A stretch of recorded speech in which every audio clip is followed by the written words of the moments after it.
Welcome back to another episode of the B2B 0 to 10 podcast, where we focus on helping bootstrapped entrepreneurs and business owners grow their businesses to $10 million. I'm your host, Brett Trainer. Today, I welcome Sean Rosensteel back to the podcast to chat about how to kick some ass in 2022 and really drive growth in your business. In this supersized episode, Sean and I each share 3 ideas or areas that we are focused on as keys for success in 2022. We then discuss each of them in detail. Sean and I share some strong opinions and differing opinions sometimes, but mostly aligned on what will work and what won't work this year. And a spoiler alert, your website is important and conventional wisdom is going to be a race to the bottom. I think you're really going to enjoy this conversation.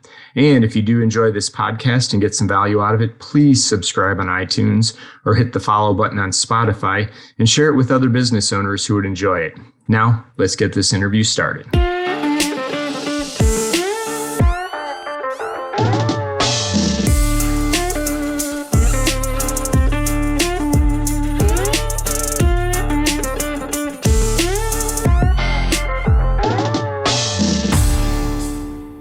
Hey, good morning, Sean. Welcome back to the podcast.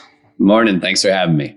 No, it's good to have you back. And we're going to try something a little bit different as we're now, when this will go live, we'll be in 2022.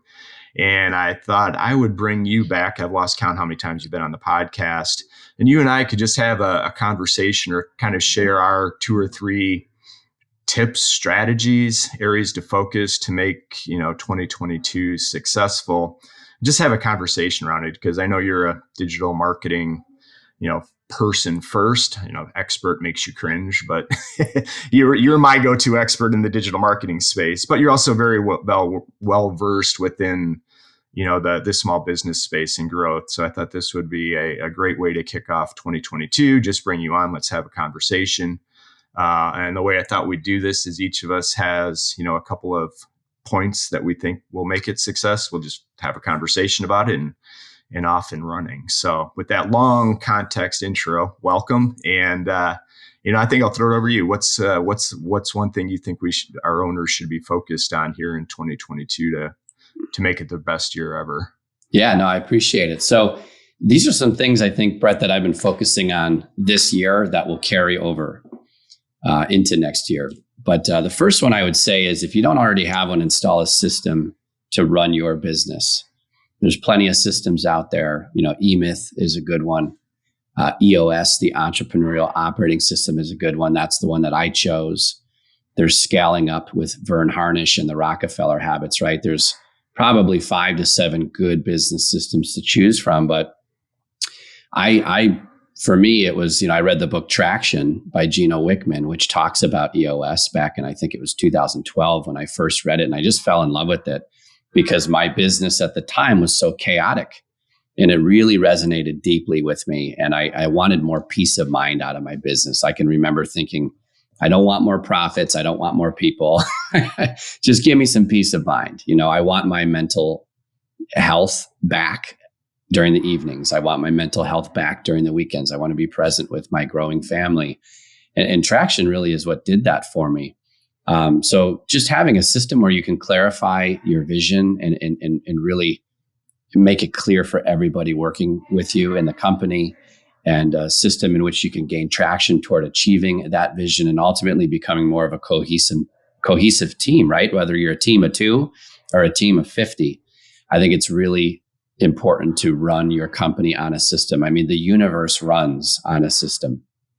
And I don't know why more of us aren't taught this earlier on in our entrepreneurial endeavors, but that's really changed the game for me over the past few years. And I think in 2020 and in 2021, I somewhat let off the gas on how compliant I was running the system. So for me, it's like just getting back on track with some of the things that I've allowed to, let go a little bit of, and really bolting down the hatches in 2022 and making sure that I'm running it as streamlined as possible.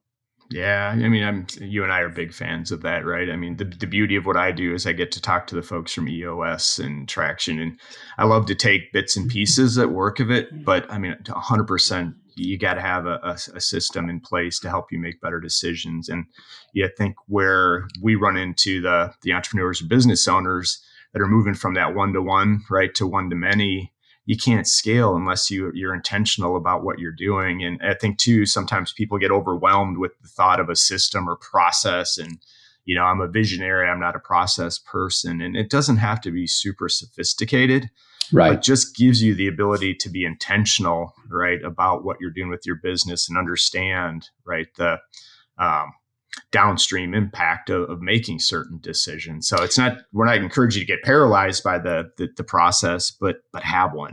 Exactly. Yeah. And I think a lot of people do cringe with that word because it's, a lot of us are, like you said, to your point, visionaries, and that sounds too rigid. That's too, I'm too confined, don't box me in, but it's right. There's actually a lot of freedom. I mean, ironically, there's a lot of freedom in it. I look at it as like a playbook. I mean, at the beginning of every year, if you're a football fan, it's like, your North Star is to win that Super Bowl. Like you have rebuild years, we do in companies too. But like the North Star is to win the Super Bowl. Like that, there's no question about that.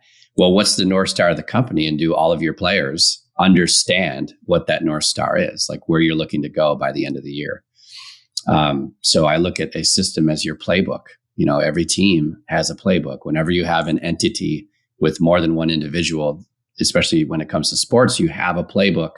So you know how to run the plays day to day. You know where you're going long term. You know how you're going to get there. And everybody has to understand and be singing from that same playbook or songbook, right? So super important.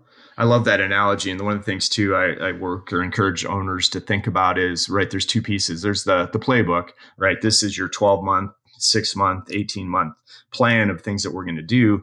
But then you also have to have your game plan, right? So use the sports analogy. Every week you're pulling plays out of that playbook, but it's going to be specific for what you're trying to do in your short term. That's right. Right, your short-term goals. So again, I know not everybody's a sports fan, but I do think the analogy works, and you should be able to understand that, hey, here's your back to your North Star. Here's our overall plan, but here's what we're doing on a weekly or shorter term basis in order to drive the business. That's right. Yeah. And people, your people love that because it sets clear expectations. Like if you're a visionary, you may not need that. You're swimming in the results economy, right? Well, your people are in the time and effort economy. So it's a different paradigm there, and they love it and they value those clear expectations. Like when they have marching orders every week, and they understand that those marching orders are adding up and moving toward a quarterly goal or a rock, as some people call it. And those quarterly goals or rocks add up to the annual, that helps us achieve what we're looking to do over the next 12 months. They love that clear expectation setting.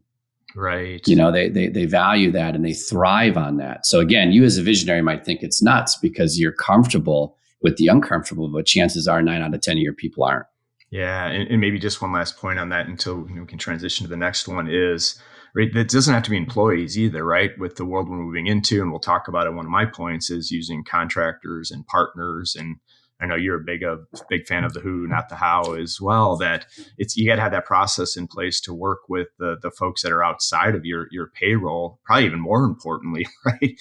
But getting those missions aligned and having the plan for those is critical, right? If, again, paid marketing, whatever you want to do with it, you have that system in place to help you manage it. No, it's such a good point. I mean, I try to bring vendors in. And when and if vendors don't care or aren't interested, it's like, well, you might not be the right vendor. Right. Like we build websites for our clients. It's our job to understand their vision. It's our job to understand what the objectives are and how what we're doing can support their overall vision. So it's no different with our own vendors. And when they're not interested in, talking for 10, 15 minutes to understand the big picture of what we're trying to do, it's kind of a signal that, maybe we need to find someone who's a little more invested in us. Exactly. So I love your point. So beyond people, beyond your employees, absolutely, partners, vendors, spouses, significant others, everyone you can enroll in is helpful. Yeah, no, 100%. All right. That's a great one to kick us off. All right. So I'm going to take a slightly different tact, but one of the things that I'm looking forward to 2022, what I've started embracing this year, to your point, is throw out the conventional wisdom, right? I think what you've learned specifically around growing a business, and you have to have salespeople or you've got to do a certain thing with marketing, right? Those days are gone. And what I don't like to do is, I'm not a fan of hacks, right? So don't find there's no real shortcut to do things, but don't follow the blueprint of things that have been done for the last 10, 15, 20 years. It doesn't work. There's been too many folks on this podcast, such as yourself, right? That I think one of the things you said, hey, SEO isn't, you didn't say it was dead, but you had a point around SEO that it's not for everybody. There's other other ways to do it. Yeah. 100%. And so that's what I would challenge people to say, hey, there's other ways to do things. Think about it from your customer first and back into it. And like I said, I love to bring different thought leaders in here that are questioning and kind of crushing that conventional wisdom. And I'll give you one story or sample, maybe a little bit different outside of the marketing realm, but I had a guest on here talking about the Ryan Coogler. I don't think that episode's live yet, but it will be by the time we record. And he's got a concept called layering with his company. So he is the CEO and founder of 3 different companies, but he uses the same 5 employees to run those 3 companies. One's in marketing, one's in operations. And the way he's look, I found the right folks. They like to be challenged with different things, different projects, different days, but I'm able to scale, and they're all multi-million-dollar companies. So it's not, 100K here, 200K here, but multi-million-dollar businesses running it with the same 5 people.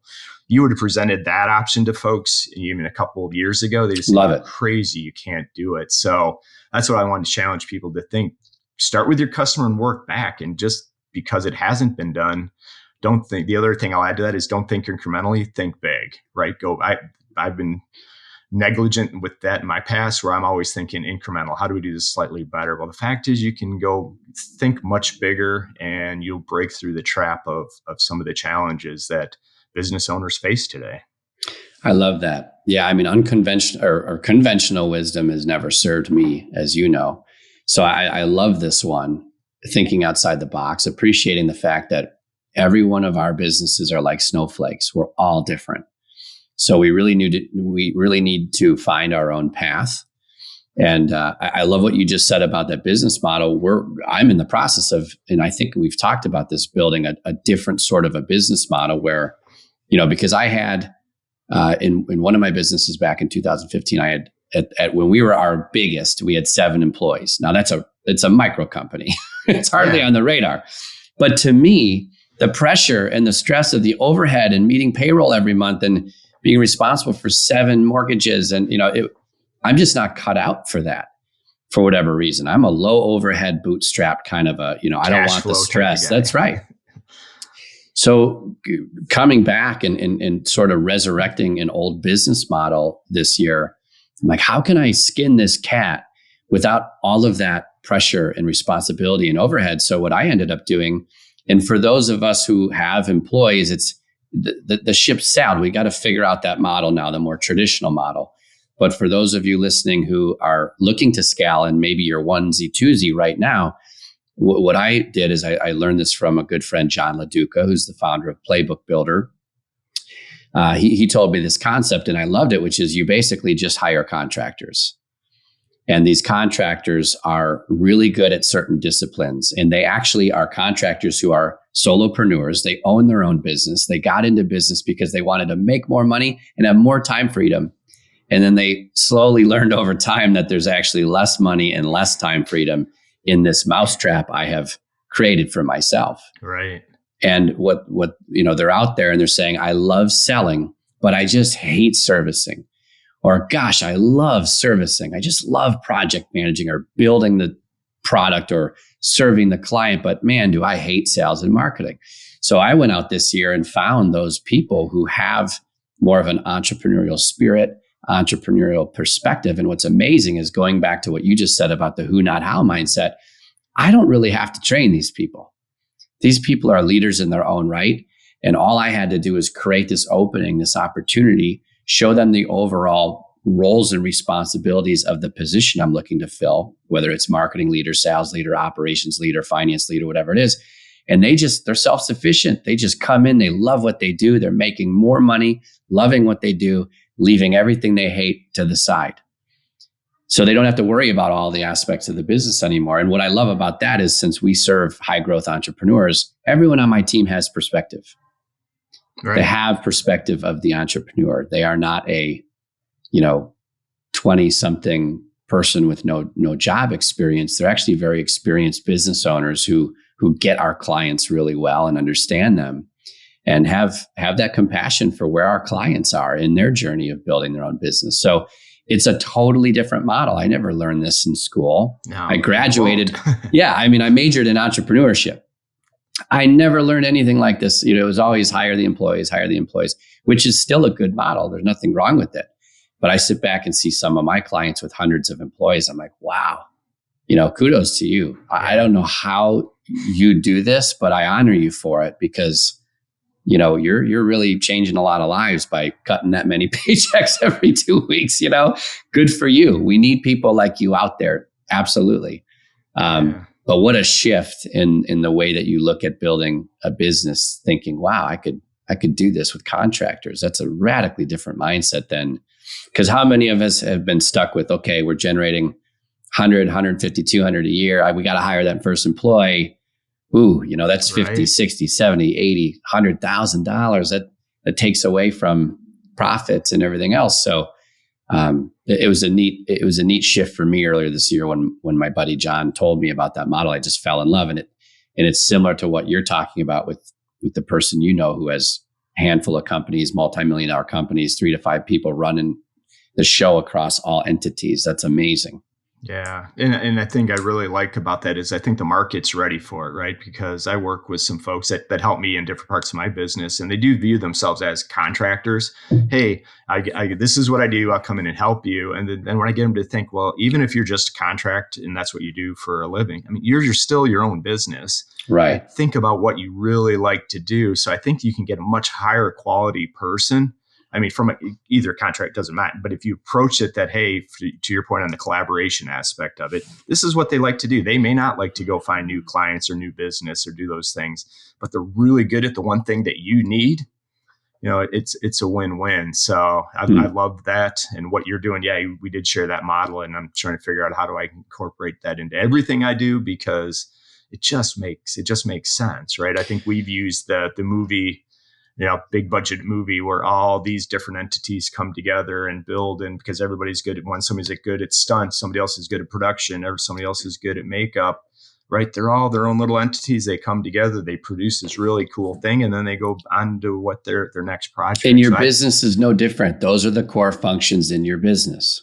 I mean, it's really no different. You're trying to just fill in the seats with the right people, with the right values.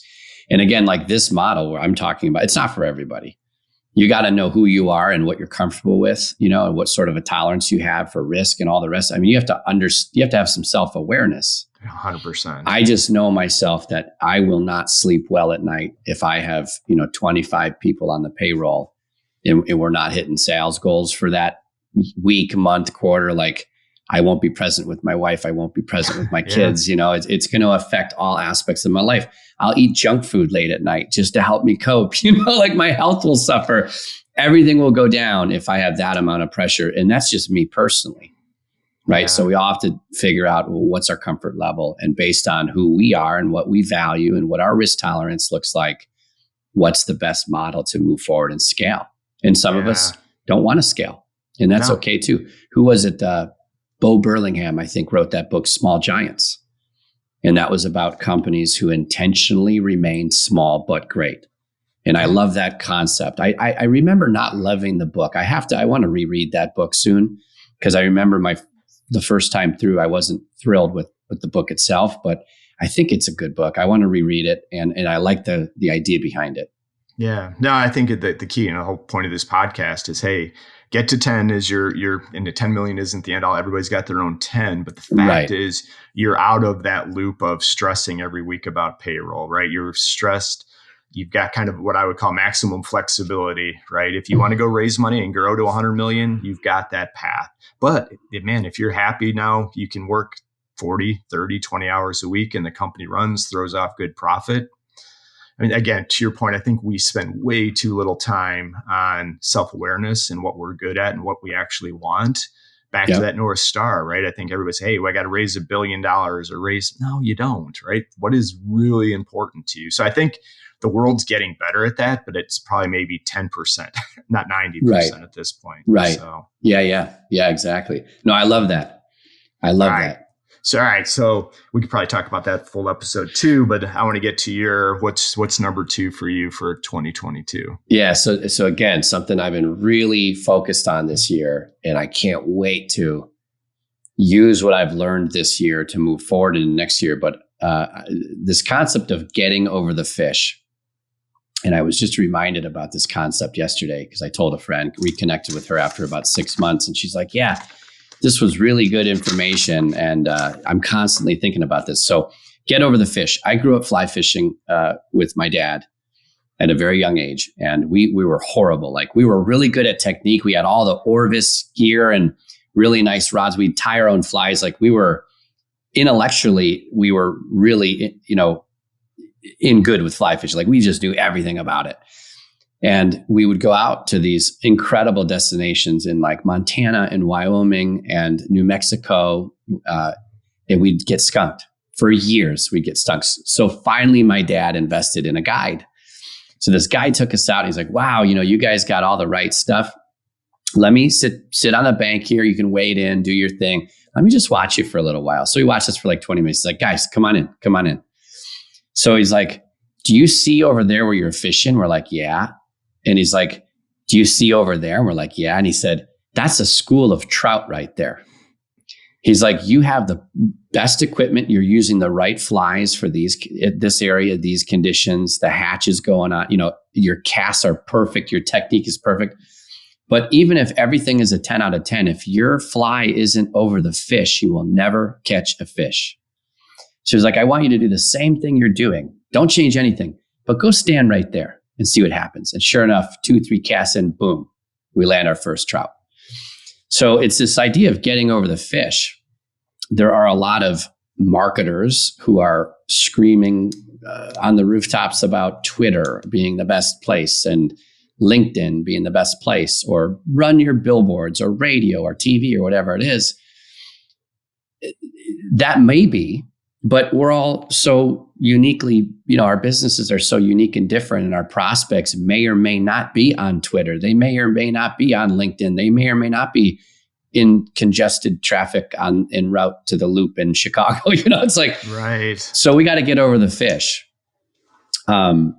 And I think we need to tune into our lead generation efforts. I'm a big believer in this idea that success leaves clues. I mean, so many of us, 90% of our business comes by way of referral. And I'm always shocked when I have these conversations with clients. We build their websites, and then we look into generating leads and doing some digital marketing. And it's like, well, where does all of your business come from? The vast majority, well, we're by referral only. Oh, great. So we're not going to recommend Twitter. We're not going to recommend Google, pay-per-click and all this crap. Let's see what your referral system looks like. And it's like deer in headlights. Well, we don't have a referral system. Well, doesn't it make sense to double down and do more of what works? And maybe we should create and implement a referral system so we can get more of those get more results more predictably, because right now there is no predictability. So get over the fish. Where does your, in the last 1, 3, 5 years, 10 years, 25 years, depending on how long you've been in business, like, where's the vast majority of your business coming from? Right. And then do more of it and get over the fish a little bit. And again, we're all different. We all procure leads from different channels, different sources. But how do we get over the fish more frequently and more aggressively so that we can produce more of those results more predictably? Yeah, no, I love that. Man, you are a quote machine too. Get over the fish and success loves, what was the one you said? Success leaves clues. Leaves clues. Yeah, sometimes there's no reason. I mean, if you have enough history in your business, like, there's no reason to reinvent the wheel. Just do more of what's already working, right? Yes, 100%. And interesting, I'm going to comment on that, but I'm actually going to use my number 2 because it's a perfect tie into exactly what you're talking about. And, I had listed, customers as the start of your business development engine, right? To your point, there's no better source than your own customers and finding out where they are, but are you leveraging most of them? To your point, absolutely not. And then 2, I had heard a stat, and I'd have to I didn't verify or validate for this. So directionally, I'm assuming it's right that that Harley Davidson spends 80% of its marketing on its current customers. Because, and I would love your perspective when I say this. So if I see you cringe, then I know you don't agree with it. Yeah, that I don't want to say Google search is dead, but Google search is not the first place customers are looking to solve their problem. First place they're going to is a peer, a colleague, a friend, and not just in consumer, but also in the business to business. Hey, how did you do this, right? How did you generate more leads? Who did you use for a website? And the thought is, well, not too long ago, right, you would go to the Google search and the intent and how do I do this? But if they don't know you, right, they're going to see you come up and the odds of them going, oh, let me use that guy. But if one of the customers that you had said, yeah, I use this, Sean guy, he was actually really good, or I've heard him on, podcasts before, you may want to check him out. Then they'll Google search and find you. And maybe it was just to me because I can kind of just on the outside of the digital that was an aha but it makes perfect sense.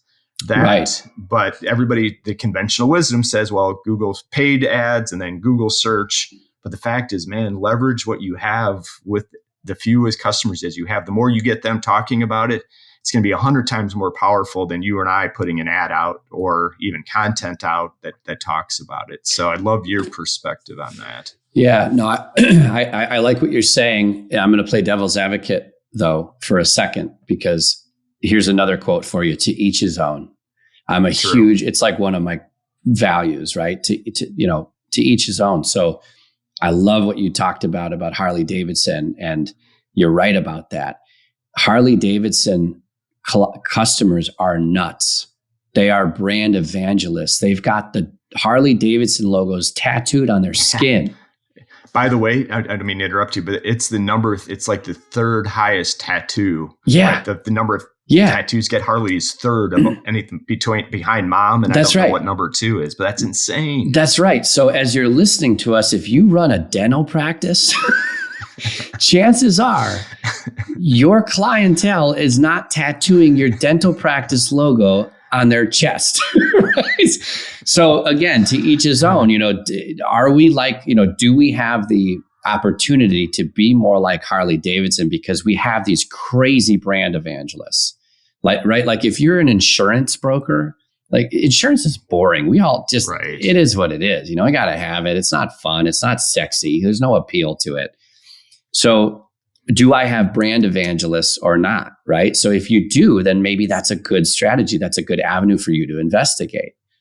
But back to what you were saying about Google ads, and we just talked briefly before we hit record, like we have a client in the HVAC space.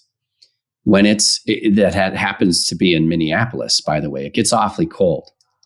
So based on the triggering events of someone going in search of information, what's going on in their life? Well, when it's 2 a.m., and a mother of a household wakes up and their kids are freezing sausages in their beds because the heat broke at 11 p.m. and it's 20 below zero, she's not going to ping her neighbor at 2 a.m. and ask for a referral. She's going to go right to her phone and type in "fix my furnace ASAP," right? Yes. So it just, again, it all depends on what business you offer, product, service. It depends on your client or your customer. And that's a big difference right there. Is it a client or is it a customer, right? What's the triggering event for what's going on in their life or their business for them to go in, what happens for them to say, oh, I need to go search for a solution. What's the problem you solve, right? These are all things, and we're all different. We're all uniquely built as companies. And I think just because SEO doesn't work for some doesn't mean it doesn't work for others. Just because the referral campaign works for some, you just have to understand what might make the most sense based on your unique situation, right? Yeah, no, I think that makes a lot of sense. And maybe even just going back to the core of it, that's just make sure you're leveraging your customer base. If they had a great experience with you, give them the platform to share that with other people. And maybe even the step before that is make sure you're giving them a great experience, right? Because if your customers aren't going to vouch for you, you're right. If you have a plumbing need or a problem with the business, you're going to be desperate at that point, and you're going to go to see, hey, it's going to be a much quicker search. But if we go back at the broader point that, at any given point, 3% of your buying audience is in buy now mode, you got to be building up that credibility. So when they are ready, it's there. So I think that's very valid what you said. Yeah. And I love your focus on the customer, and not only from a referral opportunity perspective, but also from an upgrade, upsell, graduating them to another program, a complimentary service. They're right there. And if you've done a good job and you've added value and solved their problem and they had a great experience, in addition to that referral, what else can we do to serve them more? Right? You look at McDonald's, you go in to order anything and they're like, you want a meal? Yeah, I might as well make it a wheel. Would you like to I don't think they supersize anymore, but would you like to supersize? Right? It's like, yeah. Sure. I was just checking out I can't remember the restaurant here in Dallas, but it was just a self-serve kiosk. There was a line out the door. It was lunchtime. Nobody was at the kiosk. And I hate the kiosk. I'd rather talk with someone, but I'm like, well, okay, I got to get out of here soon. It's a to-go order. So I was doing that. And right before I checked out, there it was. Would you like to add any of these goodies to your lunch or whatever? And I'm like, no, thanks. But I'm tuned into this. So I'm like, that's brilliant. They probably get 20, 30, 40% adding another, they probably increase their order size by 10, 20% every day by just having that little, would you like more? Just asking the question, right? That's right. Yeah. Yeah. Yeah. And even from a referral standpoint, just asking, hey, do you know anybody else, that you work with that might be interested in what we're doing? Again, even when I was back in the enterprise space in sales, we were very hesitant to ask people for referrals or, hey, if we do a good job, can we use you as a testimonial for what we're doing? I don't know why that's so taboo. and right. I do think it's changing, but I think it's an untapped resource especially for small businesses that have customers, right? Not clients that are big fans of yours. And, you're talking about the kiosk and self-serve, interesting Chick-fil-A. Everybody I think is familiar with Chick-fil-A, whether you love them, hate them. They get their business, they understand their business, they understand their customers. We've got a place out here that basically has been shut down for 4 months, maybe 3 months. But what they're doing is basically doubling the size of their drive-through and because that's where their customers, they're not coming in anymore, they're driving through, and they had just too long of a backlog. And so basically they shut down their business, which throws off unbelievable cash. That's right. To say, hey, we're going to better be able to serve our customers and themselves as a business by redoing what we had only built, less than 18 months ago. That's right. Yeah. I think it's one other thing for us to consider is just because it's worked, think bigger. How can we make it work better? Exactly. Yep. And so much of this is right underneath our nose. Yes. Like I'm a big fan of this acres of diamonds concept, which is like, everything we need is right here. I just had, we launched a website for a client a few weeks ago, and this gentleman, Jay, who is the founder of this business, emailed me, and he said, this project came in, what did he say? He said it came in on time, on budget, and we've already 10x'd our investment. And this was like 2 to 3 weeks. And I wrote back, I'm like, hey, that's so awesome. We're celebrating over here for you on your behalf, and we're so excited. And then I recently hired a marketer, and they're like, you don't ever showcase like your websites anyway. Like you don't, why don't you do anything with this content? And I'm like, you're right. We should be posting like, hey, we're so excited to launch this website on behalf of this client. They were great to work with. What a fantastic, experience this was for all of us. Thanks for being a great client. We don't do anything like that. And we really should, because we actually have a visual, we have a service that the outcome is visual. And then we get these little one-liners from clients in an email. And I'm always like, oh, cool. Thanks. That's awesome. I'm really excited about those results. And then it's like, move on to the next thing, because we're just hustling. So it's like a lot of what we should be doing and what we need is just right here underneath our nose. We're just missing it because we're so focused on offense or the next best thing out there, or we're struggling with fires internally that are happening with culture and people, whatever else. So sometimes it's just helpful to step back and say, we already have what everything we need right here. Right. How can we better leverage what we've already got? right? Yeah, exactly. And I think it's a perfect tie-in straight back to your first point about having a system, right? If you had a Right. system that said, hey, Right. customers launched, they had a great result. Well, if they have a great result, then automatically here's a step to get them onto the website and the interview process that we'll do for them. It's That's right. perfect tie-in. And I know we had the best of intentions that we had 3 or 4 of these each, but I'm also well aware of time. So if you're up for it, Sean, what I'd love to do is let's do a part 2 of this. Okay. Because I think there's a lot of value. I'm learning some stuff, and I think the audience is going to get a lot of this. Is just having, the things that we're learning, seeing, applying, instead of making this a 2-hour episode. Let's come back for a part 2 and maybe even a part 3 if we've got some stuff that makes sense. So awesome. I'd love to. Any thoughts or parting wisdom before we wrap up this one? And like I said, we'll hit them again next time. No, looking forward to part 2. And I know everybody will be listening to this after the new year. So hope everyone had a safe, healthy, happy holiday season, good new year. And let's make it happen in 22. Seize the day, as I say. So that's right. Sean, thanks for joining us. This was awesome. We'll get that part 2 here recorded before too long. And have a great rest of your week. Thanks, Brett. Hey, Sean, are you ready for part 2? I'm ready. Awesome. I'm ready. I'm excited. I hope your listeners are as excited as I am. I had a really good time talking with you last time. We went a little longer than I thought we would. So that's why if you've heard the audio intro, we broke this into 2 pieces because we didn't want to skip on, any of our recommendations for 2022. So with that, let me jump back. And I think it was back to my turn. If not, then we'll give you a chance to catch up later, Sean. But, we talked a little bit about who, not how earlier. And one of the mottos that I think I'm embracing for my business, I'm encouraging other entrepreneurs to look at, is the eliminate, automate, delegate approach, right? We talked about the delegation being the who, but I think there's a lot of processes or systems that you have in the business or don't that people just think they need to put structure around without first thinking, do I actually have to do this, right? Is there a value to doing this task or this activity? And so when I look at prioritizing what you're doing in your business, is there a chance to eliminate it? If it's not adding value, why are you doing it? Can you eliminate it? If you can't eliminate it, is there a way to automate it, like an automated process so you don't have to do it again? Mostly, I'd say 99% of this would be non-value added tasks or activities. And then if you can't automate it, is there a way to delegate it? And just as you know, as an entrepreneur, we get tied up in 100 different things, and rarely are we looking at, how do we improve that process? You touched a little bit on it earlier in this session. But again, as we look at 2022 and how to give yourself more time, follow that approach with what you're doing in your business and your day to day. Yeah, I love this one, Brett. So what comes to mind to me is this a key phrase that I've been really tuned into over the past few years, which is reducing friction.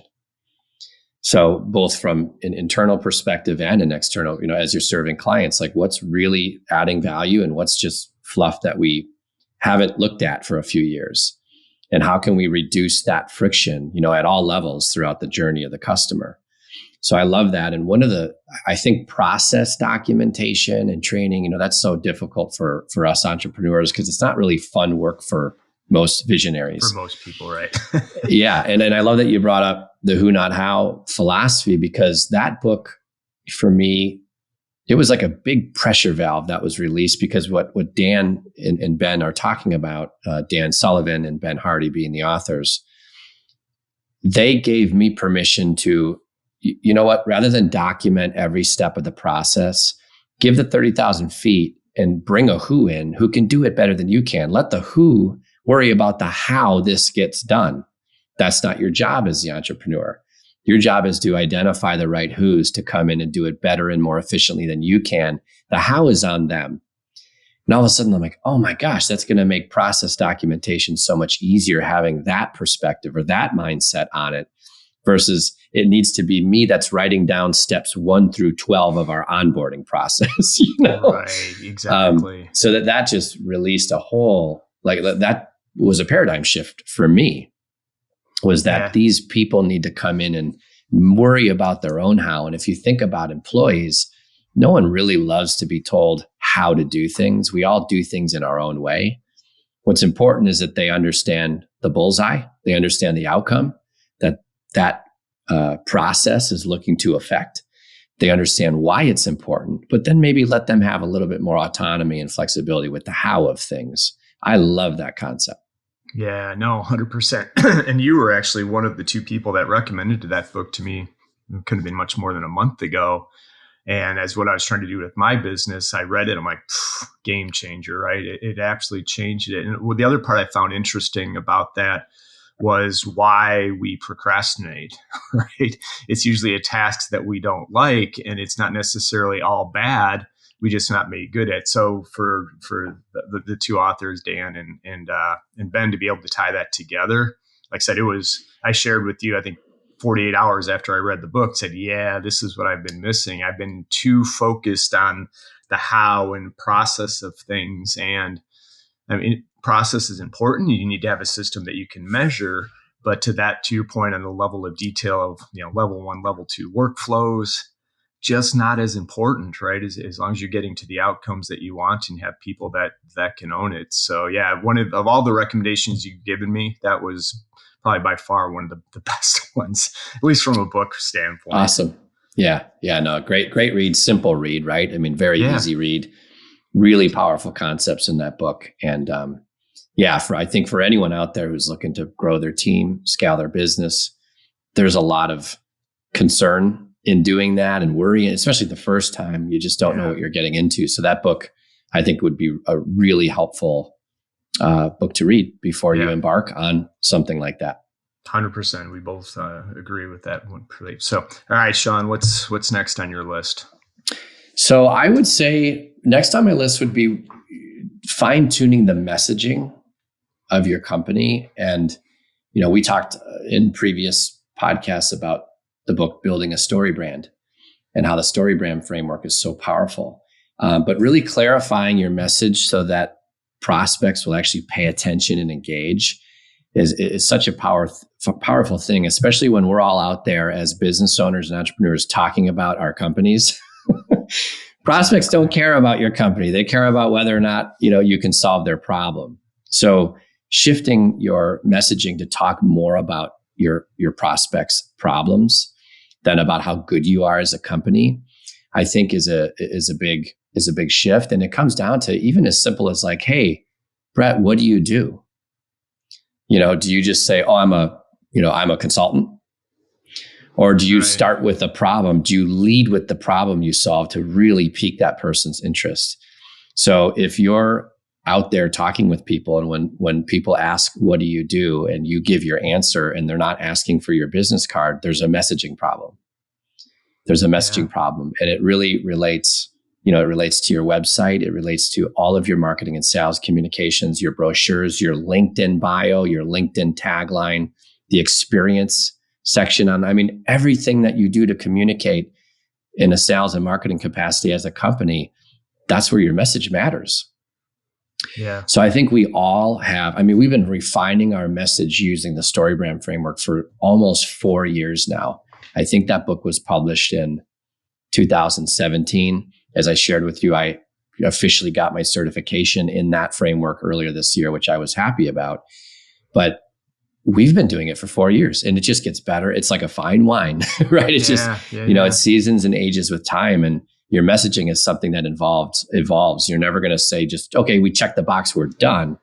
It's going to get in your head and you're going to be thinking about it in the shower, and you're going to be thinking about it when you talk to prospects. And it's just something that's going to continue to improve with time. So if you haven't had a focus on your messaging and whether or not your messaging is truly landing with prospects, 2022 might be a really good time to embark on that process. Yeah, agreed. You talk about the friction and those areas of it, right? If the messaging isn't there, you're going to make those prospects work harder to understand more about you, or they may not even try. And, just kind of two things piggybacking off of that, I think with why it's important as entrepreneurs, we know we have a good chance of selling anybody if we can get on the phone, because we're passionate about what we do and we know how we solve this problem. We can frame it up for people in a conversation. But it's the folks that don't know you. If you don't get the messaging right, if you connect with them, you may be connecting with the wrong folks. And that's kind of part two of what I was thinking as you're talking about is it's equally important for the people you want to talk to, but also to let the other folks you don't want to talk to that you're not the right fit, which I think is, I didn't articulate that very well, but basically it can be a filter that said, hey, this isn't who we work for. This is who I'm not a good solution for, but reinforce the tribe that you're really going after. And I don't think too often we want to go super broad and talk to everybody, but with limited time, you've got, 50% of the people coming to chat with you there's just no way you can help, or it's not the right fit. It's wasting time. So I think on the flip side, there's the dual benefit of getting the messaging right to help sort through the folks that aren't a good fit for you. That's right. Yeah. And to add to that, I mean, what that's StoryBrand is nothing but a simple communication framework. And I've been involved with marketing for longer than I'd like to admit. I don't love marketing, actually. To me, it means like trial and error. Like there's no silver bullet, right?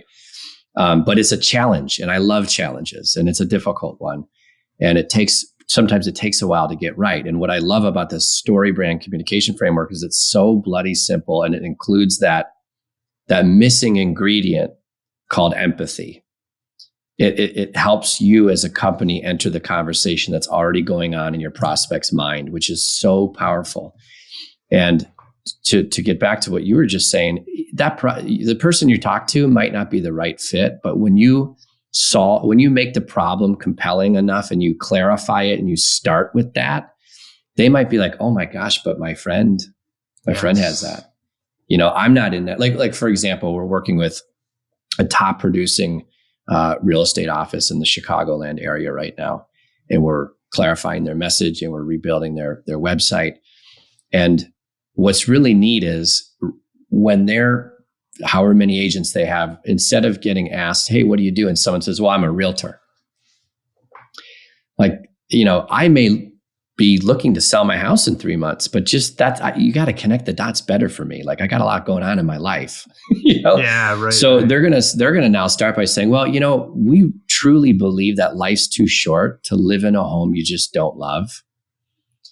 I mean, just starting with the problem, that's a philosophical problem.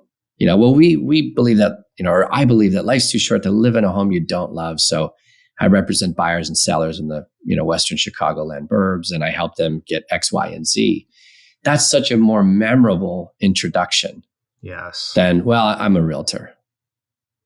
So it just comes down to that, like starting with the problem. And that's what that StoryBrand framework helps you do, is it actually helps you start with the problem you solve. Because I used to freak out when someone's like, well, what problem do you solve? I'm like, I don't know. That's great. I probably should know that. And also sometimes it's like, well, I solved 97 and a half problems. That's not good enough. That's too vague. It's too broad. You got to start by solving a very specific pain point. So I love that they challenge us to really clarify and boil it down to what's the one problem you solve and solve best that accounts for over half of your revenue. And let's dial that in and really get it going so that it piques interest, it piques curiosity. So super powerful framework. I'm all in. All of our clients are on it now. And it makes such a big difference on all the marketing levels, all the sales levels. I mean, when you can boil down your communication into that framework, and then it's like, oh, we're going to run a radio ad. Let's pick from the framework what we're going to talk about. We're going to run a TV ad. Let's pick from that framework. We're going to do a Google ad, a Facebook ad. We're going to print a new brochure, a new business card. Are we using the language on that framework or not? Because if we're not, it's got to go. Right. Consistency, man. It's gotta be. That's it. And the other thing I like about that too is, again, you probably work with the business owners that are, well, we can do this, this, and this, right, in these different industries. And there's not enough time or content for you to be able to tell those stories across, right, all those different landscapes. So pick the most common denominator, right? That, hey, everybody needs to do this, kind of like what you're doing with StoryBrand with the companies you work for. If you can't get the story right, it's going to be hard for me to build the right website and then create the content that's going to attract your ideal customers. So as it can be painful, pick a lane, pick one to start. And if you get really good in it, then you can expand and grow, but just to try to get content and messaging across all the different areas. And maybe just to tie off on that from my standpoint is, right, each industry is going to have its own language, even though your problem solves it very specifically, in retail. that conversation is going to sound to somebody different in HVAC or a service, other services business, that you have to speak the language of the client. And so if you don't get your messaging, if your messaging is too broad, they're going to, back to your point of empathy, now they don't really get my problems, right? We're unique in this space, whether you are or not. Perception's reality, and customers believe that it is unique. So I know it took us a little off. No, I don't think you there. I don't think you did at all. And to the flip side of that is it's too street level and it's too insider language, and you're confusing and losing people. So you don't want to be over here in the broad spectrum. You also don't want to be so granular that you're confusing people. Right. It's got to be just right. And I love what you just said about narrowing things down. I would call that a controlling idea. You know, and Don Miller, the author of StoryBrand, of course, has a background in screenwriting and movies and whatnot. And he relates this in a way that everyone can understand. You know, think about the movie Speed. What's the controlling idea? There's a bomb on the bus. If this thing slows down under whatever it was, 55 miles per hour, everybody dies. Everybody dies. That's the controlling idea. We weren't, learning that Keanu Reeves missed a 2 p.m. haircut appointment. Right. Like everything else is cut out. Here's the controlling idea. So what's the controlling idea of your company? And then stick with that narrative. To your point, be consistent with that narrative. So for us, like we do all things digital marketing. We even do referral systems on behalf of, a lot of clients. Hey, we just do by referral only. Well, let's look at your system. We don't have one. Do you want more predictability? Let's build one. We do Google ads, Facebook ads, SEO, all these annoying acronyms. We can do it all, but our central idea is around, hey, you have a website that's underperforming and costing you incalculable amounts of missed opportunity. You want to fix that? That's our central idea. That's all we talk about. And if we can get that right, everything else it becomes easier. And the results come because we get that foundation right. So many of our clients are saying, well, we've got 8 revenue streams. But when we pop the hood and we really ask the right questions and dig deep, we learn that one revenue stream accounts for 70, 80, 90% of the revenue. And all the other stuff is like upsells, upgrades, downs, all that other stuff, complementary services. So it's like, does our business, when you look at our business as an outsider, as a prospect, do we look like Target and we got 68 aisles? Right. You know what I mean? Or are we known, or will we be known for solving that one problem? So do we have a controlling idea at our company or not? And if you don't have a controlling idea, you're missing a lot of opportunity out there. Yeah, no, 100% agreed. And I know in the order of our ideas for 2022, I think I was up next. But since you talked about the website, let's go with your next one, because I know you wanted to talk about having the website that works for you. Let's start with that, then we'll come back to my last one. Websites are really annoying, aren't they? They're like these necessary evils. It's a digital first world now, and we all should probably. I mean, there's some companies that don't necessarily need them. I don't want to sit here and say everybody needs them, but it's probably a good idea to get a website that works. Yeah, 100%. And a lot of websites out there that are representing companies don't work. They're leaving a ton of money on the table, and they're just ineffective. They cost too much money to maintain, too much money to host. They're on outdated technology. They're embarrassing. They're not compatible with the latest and greatest web browsers and, smartphones and all that stuff. So get a website that does its job, and whatever that is. I mean, we're all different. Some people just want to establish credibility, back up the claims being made on the streets by the salespeople. Great. Right. Then that's the North Star for your next website. Some people want to generate leads. Great. Let's take that bullseye into consideration, stick to it, and make sure that we get a website. Our next website does that. It generates leads for our company. Win clients, get quotes, schedule those appointments, book out that sales calendar, whatever it might be for your company. Get a website that supports you in that capacity and does its job and does it well, right? Yeah, no, 100%. And I know we covered a little bit of this and we had you on talking about websites, right, which was eye-opening. But I do want to go back because I did actually move my secondary site, the biz owner site, to Squarespace, right? Because again, conventional wisdom, back to my first point of this was, right, you have to use WordPress in order to get SEO and drive the business. And I can make minor edits to my website in the WordPress, but to do anything holistic or big, I need to bring somebody in, and it's a complicated process. And so, on your advice, I'm like, you know what? I'm going to launch a Squarespace. I found, a resource to just help me build it and convert it over. It was cheap. It was easy. Now I can actually update it. And I know I'm not a paid affiliate for Squarespace, but I just want to reinforce the point. You got to do what works for you. And I think people can be intimidated by, I've got to spend, $30,000 or $50,000 to get the top of the line website to drive. You don't, right? It's, I guess it's more function over, well, aesthetics are important, but you know what I'm saying? It's just. Yeah. No, you're right. You're right. And if you talk to most agencies, they're going to recommend WordPress. There's a really good reason they recommend it, because they make a fortune off it. WordPress, and we've talked about this, it's like driving a 1978 Mercedes-Benz E-Class that leaks oil all over your garage floor. Not only does it need a ton of maintenance, but that specialized maintenance is going to cost you a pretty penny. Squarespace find that mechanic that can do it, right? That's right. That's right. And actually, there's a lot of mechanics that can, because it's a very profitable platform for the agencies, not necessarily for the business owner. But you move over to Squarespace, it's like driving a brand new Tesla Model S. It's like oil changes. What are those? So there are more cost-effective technologies out there. I mean, I every week I feel like I get off the call with a business owner who said, "Hey, we spent tens of thousands of dollars on this Salesforce implementation, and nobody's using it, and they're so mad." So there's a lot of technologies out there, too many options almost to choose from. One of the reasons that this is happening is because of there's affiliate relationships going on. So agencies are making money on affiliate commissions. They recommend a technology, they get a kickback.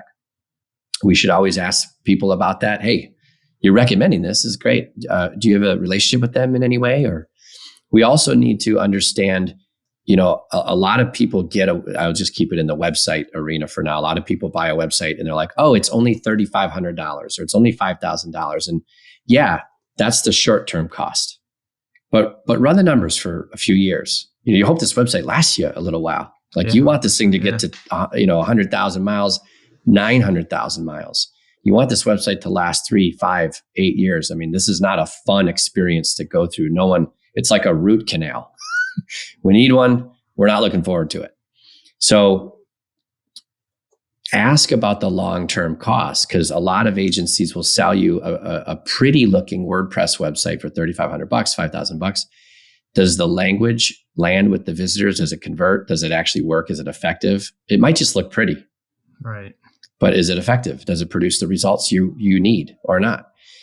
So they do that, but then they're going to charge you on the back end for hosting and maintenance. I mean, WordPress is open source, so it's vulnerable.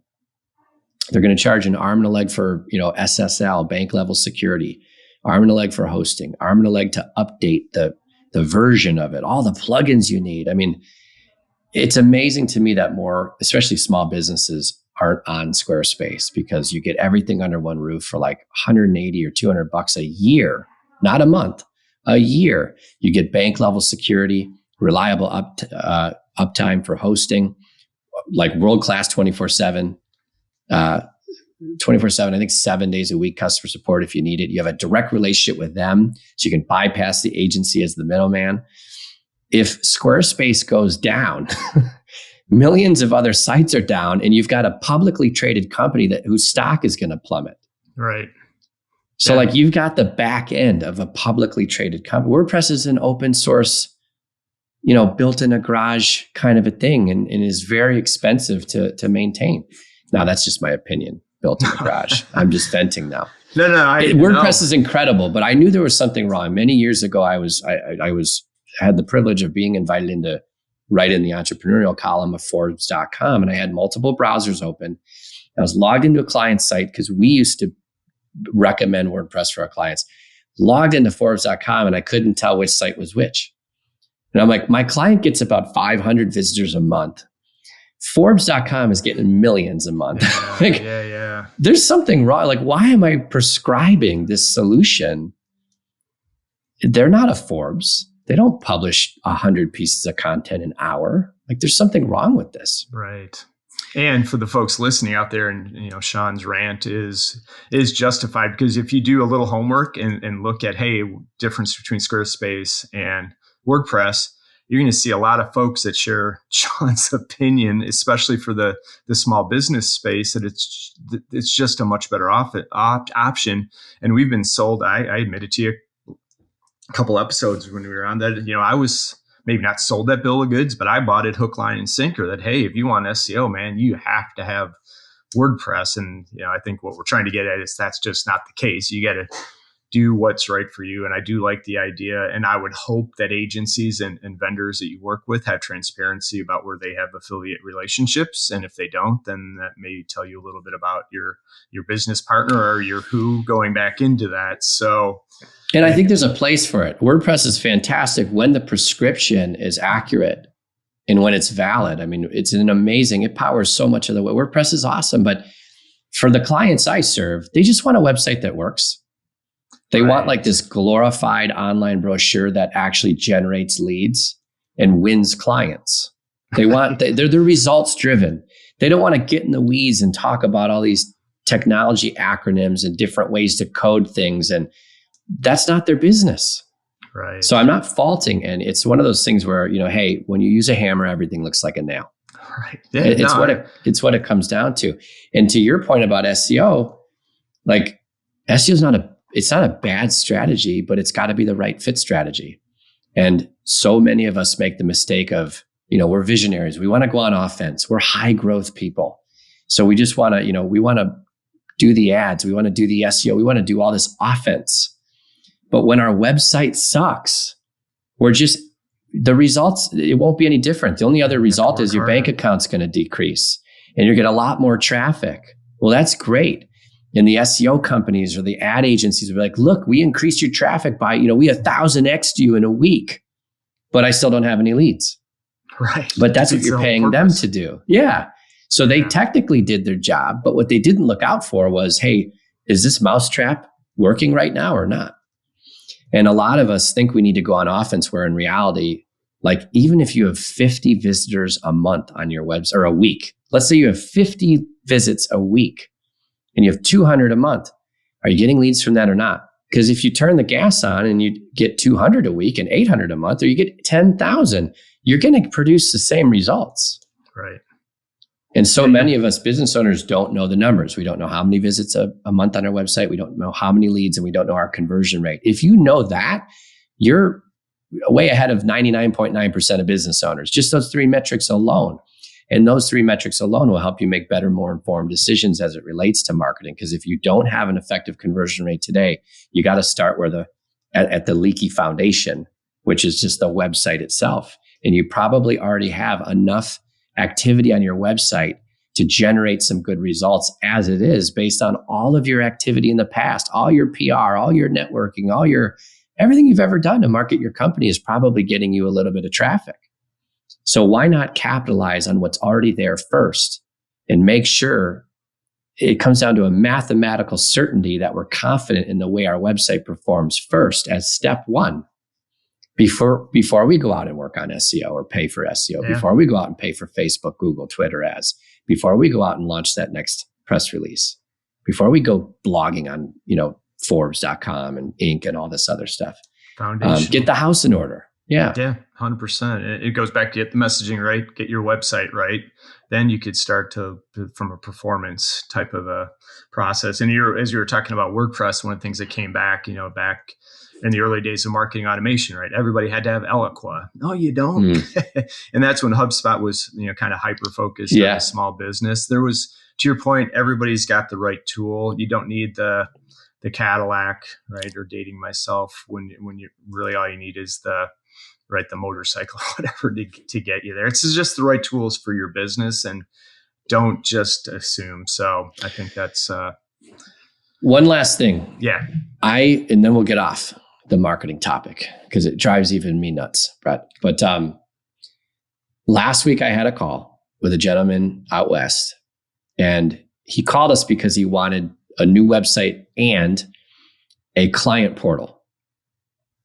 And he wanted a client portal where clients could log in and basically see where they were in the process. And I challenged him on that. And I said, okay. And he said, I've got quotes for 10 grand. I got quotes for 30 grand. Like, I need some help. Like, I don't know how to think through this. I said, well, two things. I'm going to challenge you on the need for that client portal. I said, is that one of your brilliant ideas? Or is that a legitimate demand coming from your existing clients? And he just went silent. And I said, I've seen too many people spend tens of thousands of dollars on these, proprietary client portals. And guess what? Nobody wants it. Or uses them. Well, that's right. Yeah. It's another login credential for your clients to have to manage. Do you want more login credentials? I don't. I already have too many of them. So is it going to add more value? And do your clients are they asking you for this? If not, you may want to reconsider and do a little sanity check on this idea. It's a cool one. It's a cool idea. Yeah. Is it going to affect the outcomes you want or not with your existing clients? Okay. Number two, have you looked into third-party solutions? I mean, you're not the first guy who wanted a client. Like, I know when I log into my accounting firms, I'm in a third party. I log into my legal team. It's a third party. It's a secure environment that houses my documents. They didn't build it. So I'm like, does anything else out there? Well, I never thought about that. So I went to a site called G2 and I searched for client portal software. And I'm like, well, here are 100 options for you. Right. That start at $24.95 a month. Does that sound better than $10,000 to $30,000 with 6, 9, 12 months of unknown time demands? Working with someone you may not even like in the first place, who speaks a different language called tech talk, So that's another thing too, is like, we have these brilliant ideas, and they're fun to think about, but let's really do a sanity check and make sure that they're legitimate and that they're in demand and they're wanted by who it is we're trying to serve. And then also let's research and see if there are alternative solutions, because maybe we're not the first person to think this one up. Right. It will be 2022 when people are listening. So we're probably not the first person to have this idea. And maybe there's a web-based software solution out there that can get us from point A to point B with no headaches, and let someone else manage all the lost password login requests and all the bugs and kinks. Like, we're not a software company. We do HVAC. Right. We're not a software company. We're a consultant. So let's stay in our lane and bring on that who can do it better than we would ever be able to do it, who actually wants to do it and enjoys doing it, right?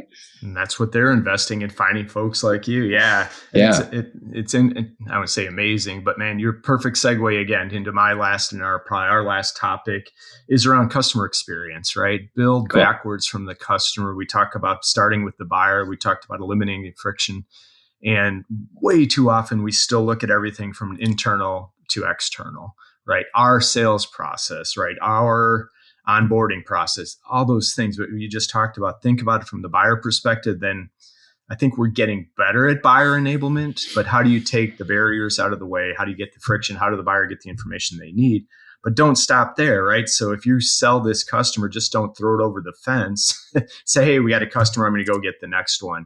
And it's got to be that journey of making sure that experience is phenomenal, because as we talk about differentiation, technology is not going to differentiate. You come up with a cool platform, 3 months later, somebody's going to be able to find a variation of that cool platform that gives 90% of what that other one does. Yep. So think about it from the customer experience. To your example, I thought your perfect segue with your customer, that your customers really need a buyer portal or portal for it. And what's driving that, or can you satisfy that need that they have in another way? But the important thing is thinking about it and don't project. I'm guilty of that, as say, hey, I know what my buyers are going to want, but don't assume, right? It's got to be a part of that process. And people say, well, everybody's going to provide great customer experience. I beg to differ. It's a differentiation.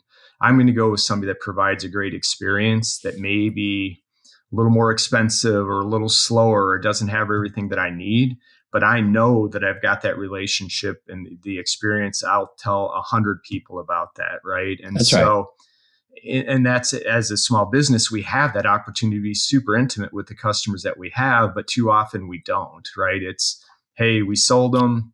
they're going to be our customers, and then we're surprised when they leave, or we're not sure what had happened. And so what I'm looking at in 2022 is, I don't care if you got one customer or 10,000 customers, figure out how you can measure that experience that they're going through. You can do it internally or externally. There's who's out there that do nothing but help you understand not just a net promoter score. I like net promoter as a leading indicator, but actually have you or somebody talk to your customers about their overall experience and make those the priorities. Where there's friction within that experience, that's what you need to prioritize. Take that out of the process and build, like I said, build back. You can't go wrong if you start with the customer and work backwards. I love that. I love that. And a few minutes ago, we talked about empathy as far as a marketing tool. And what you're saying now is empathy as far as a customer experience tool, right? And it's no longer about what's in it for us, but it's about how may we serve them. And instead of, I love what you said, like, will this, our sales well, yeah, but let's look at it from how they experience it. And that's that empathy piece. And I love that. It's so powerful, and it's not used as often as it should be. So when you can introduce that empathy component, you're really differentiating. How many of us out there want to differentiate ourselves? Probably everybody, right? Yeah. Well, start using empathy. Start using empathy and see what happens, especially as it relates to the customer service. It's awesome. So yeah, I love that last one. And I think, none of us out here can say, our customer experience is a 10 out of 10. Right. As you say, it's a living, and we're always striving to get better and improve. As we grow our business, it gets more difficult to do it because you've got more customers. Yep. And I think, again, we talk about growth as a revenue number, which is true, but the revenue, the math equation, I guess, is going to be enhanced by the soft, right? The experience. And that's right. At the end of the day, it's human to human, and we're going to buy from people that we like or trust and build that relationship, who understand us. So let me give you an example about customer experience. So 13 years ago, when we first started this agency model, there was a project management system out there called Basecamp, and we were requiring our clients to log into Basecamp to communicate with us. That is so insane for me to think back. It seemed like a good idea at the time. Yeah, because it was cool. Basecamp was cool for you guys, right? Yeah, Basecamp still is cool, right? But the point is, like, that's so embarrassing to think about.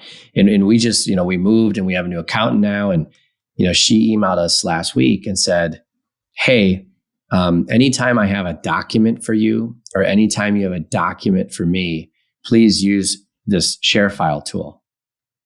And Karen and my wife and I were in the car, and we're just laughing because we're like, we use email every day. Can you just meet us where we're already at?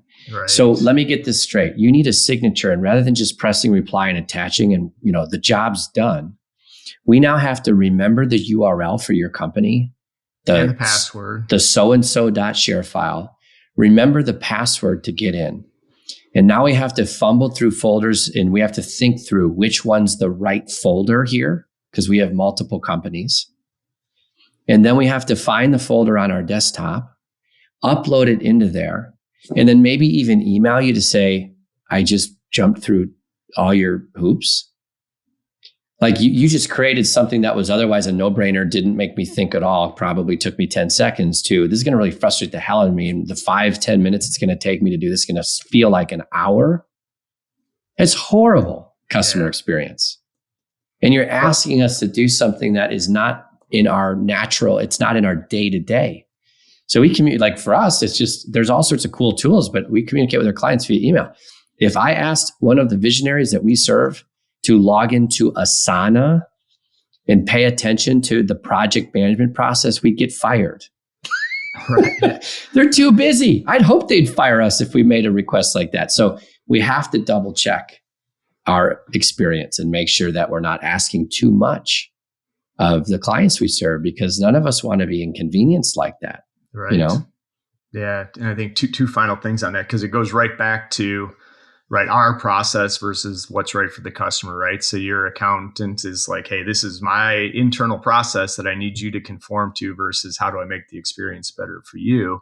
And as I think, about business opportunities, right, I always like to think, hey, what's next? Because we know the B2B world's going through a transformation. A lot of these companies are not going to be able to get out of their one way. They're internally focused first. They're siloed. It's not about a customer experience, man. So go find a business that's just full of those potholes and that friction, and have a super generic product and offering, but take all that friction out of there. You will have a very successful business, right? Just building it off of experience. And I still think there's a model that I have in, if we had time in the day to go and say, hey, let's go take on some of these incumbents in these older industries. And they're just providing a shitty experience. And so if we can just flip that, right? Even if you're a reseller of that same company's products, but you're just providing it, it just, huge opportunity for the right person. Yep. Awesome. Well, Sean, we've been killing it with time again. So any parting thoughts for our audience here in 2022? We'll have to come back and revisit some of these, but final words of wisdom. I think, I don't know. I just revisited my goals from January of this year. And I don't know, write down your goals, write down what you want in 2022. And I think you're going to have statistically, you'll have a better chance of getting them done, of achieving those when you write them down. But it's really nice to look back and reflect and focus on some of the gains that you've experienced. As we're all reflecting here at the end of the year, like so many of us have this, it's human nature for us to be like, gosh, these are all the things I didn't do. These are the vacations I didn't take. Time with my family I didn't spend, promotion I didn't get, or the new service line we didn't launch. We focus on all the negative. It's just the way our brains are wired. So this is going to be published in 2022, but do yourself a favor and start focusing on the good. Start finding the things that were, good and exciting and positive in 2021. They're there. It's been a tough year for everybody. Again, I think for the most part. But there are some golden nuggets of joy and positivity and good things going on. So try to just stay focused on some of the things that make you feel good versus some of the things that maybe don't make you feel so good. Yeah, I think that's really well said and a great message as we head into 2022. And the only thing I'll add to that is only worry about the things you can control. Right? In life, as in business, we get so hung up on stuff it's outside of our control, but we just burn the calories and the energy and the emotion on it. So easier said than done, but I've been really working hard to focus on if I can't control it, there's nothing to do about it. I love that. I love that. What was that movie with De Niro and the Circle of Trust? Oh, Meet the Fockers. Meet the Fockers, yeah. So I have this conversation with my dad all the time. Like, Dad, circle of control. Yes. What you're talking about, you're in the circle, and what you're talking about is way the hell out here. Dad, circle of control. I use that all the time. I love that. Focus on what we can control. That's right. 100%. Well, Sean, I really appreciate you taking the time, the extended time to chat with us. I think there's a ton of value. We'll keep this conversation going.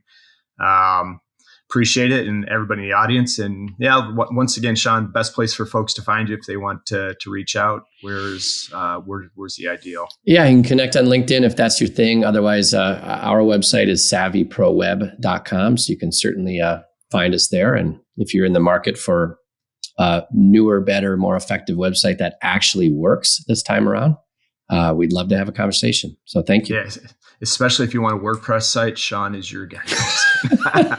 If you made it this far in the conversation, we know that's... We've got a WordPress and a Salesforce package now. It's a bundle, and it's just a bundle of headache. And you probably know somebody can get you hooked up with Eloquent too. So that's right. Exactly. Exactly. Well, as always, Sean, I appreciate it. Have a great rest of your day, and we'll catch up with you soon. Hey, thanks so much, Brett, for having me. Appreciate it. Cheers.